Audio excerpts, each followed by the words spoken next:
Hej och välkomna till topp 20 november 80-talsfilm. 80-talsfilm är något som jag är speciellt förtjust i, så varför inte djupdyka i filmer från 80-talet under november. Nummer 20. Heroes 3. Kung Fu-film har utvecklats en hel del sedan början av 80-talet. Det hjälper inte heller att ljud- och bildkvaliteten är dålig. Den här filmen hade en intressant idé med att ta samma scenario fast byta ut karaktärerna och så blir det olika resultat. Det var kul i den. Nummer 19. Arthur the Fighting Eagle.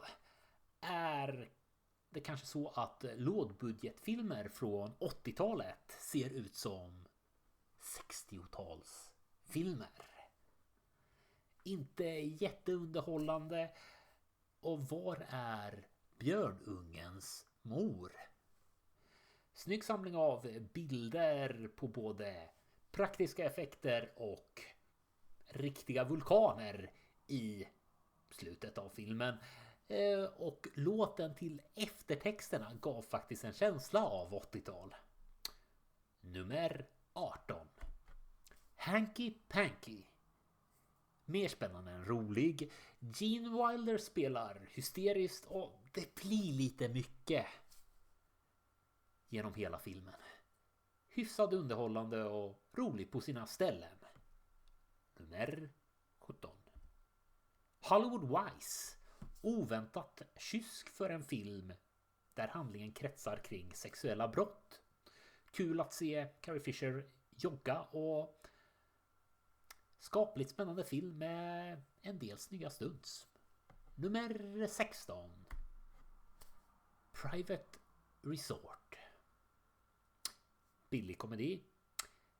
Förvånad över hur kysk scenen i tjejernas omklädningsrum är i jämförelse med nakenheten i resten av filmen.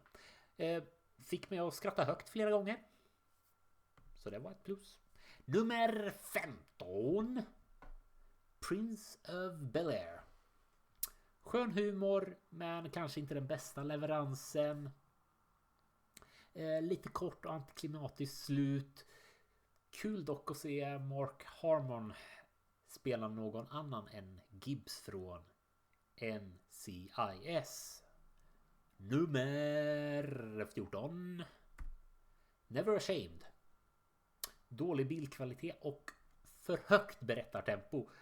Actionsekvensen drabbas hårdast av det här. Har lite roliga karaktärer, är dock inte säker på ifall de är medvetet roliga eller ifall det bara blev så på grund av dålig skrift eller något sånt. Nummer 13. Like Father, Like Son. Nej. Kan inte filmen ta slut någon gång? Utropar jag mitt i filmen, men så fällde jag en tår när filmen väl faktiskt tog slut. Många bekanta ansikten i den här filmen och rätt sköna karaktärer. Största problemet med filmen är dess premiss och försök till situationshumor. Nummer 12. Fresh Horses. En typisk tonårsfilm från 80-talet tänkte jag först. Med Molly Ringwald och Andrew McCarthy i huvudrollerna. Visade sig vara mycket djupare drama än så. Kul att se både Ben Stiller och Viggo Mortensen som unga, nästan barn i den här. Nummer 11. The Survivors.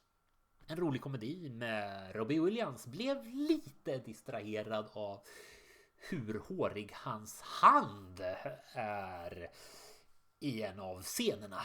Filmen hade även en väldigt skön yrkesmördare spelad av Jerry Reeds. Nummer 10. Wheels of Fire. Typisk Mad Max fast med mer sexuella brott tyvärr. Annars så hade filmen bra actionsekvenser och relativt intressant värld som den utspelade sig i. Bra musik också, vilket som inte var något jag förväntade mig. Nummer 9. The Razor's Edge. Lite seg, delvis, men rörande och tankeväckande i slutet. Kul att se pastorns fru spela från Sjunde himlen då. Så mycket yngre i den här filmen än hon är i tv-serien. Nummer 8. Choke Canyon. Bra action, intressant historia, snygga effekter och bra musik. Tyvärr är ljudet lite obalanserat så det är svårt att höra dialogen ibland. Finns vissa logiska brister också. Roligt dock att se pastorn eller pappan från Sjunde himlen i en annan roll. Nummer 7. True Believer. Har lite 80-talskänsla, men framförallt så är det här en domslutsfilm. Och av någon anledning så tycker jag om domslutsfilmer. Småkul att se Robert Downey Jr. som Junior, det vill säga ung. Nummer 6. Little Nikita. Halvdan action men extremt fascinerande drama. Tror inte jag sett något liknande i någon annan film. Nummer 5. The New Kids. Ibland är jag lätt flörtad. Man börjar en film med att en far väcker sina barn tidigt på morgonen för att ta dem ut och springa tillsammans. Och jag är rätt mycket såld oavsett vad resten av filmen handlar om. Men resten av filmen är bra. Den rätt skön high school scenario som blir något helt annat. Nummer 5. Short Circuit. Skön 80-tals känsla med kanske lite väl löjliga karaktärer. Första filmen med roboten jag ritade i, är det BM Paint det hette på Windows 3.1. Ja, det var i alla fall en robot jag ritade som ung i Windows 3.1 tillsammans med R2D2 och roboten från Flubber-filmen, den senare Flubber-filmen. Med andra ord så är den här roboten en kär bekant från barndomen. Även ifall jag under barndomen inte såg filmen på sitt originalspråk utan jag såg den sent en kväll dubbad till tyska. Jag hade inte gjort klart läxorna för morgondagen. Nummer 3. Somewhere Tomorrow. Alltid tyckt om skräcklösa, eller i alla fall nästan skräcklösa spökhistorier. Hur fungerar spökena? Och kan det påverka världen alls? Behöver det duscha? Bör det duscha? Och vad händer när ett spöke förälskar sig i en levande?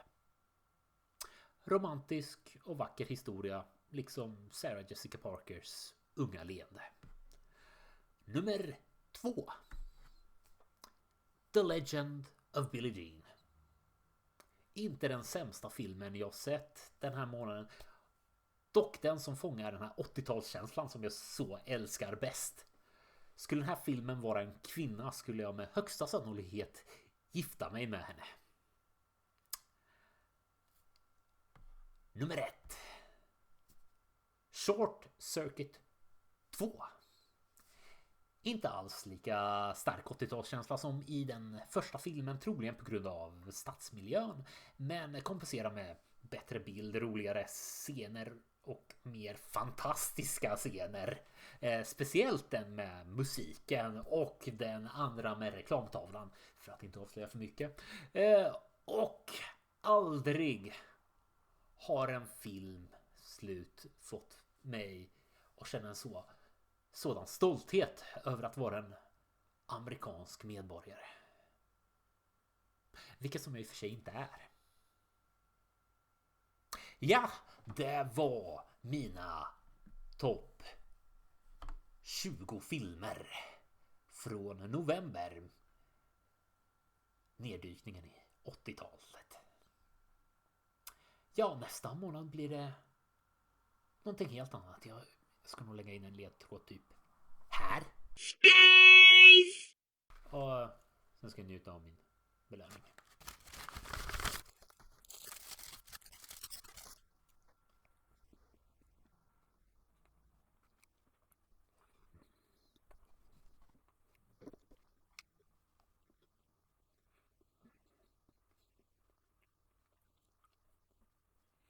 Space!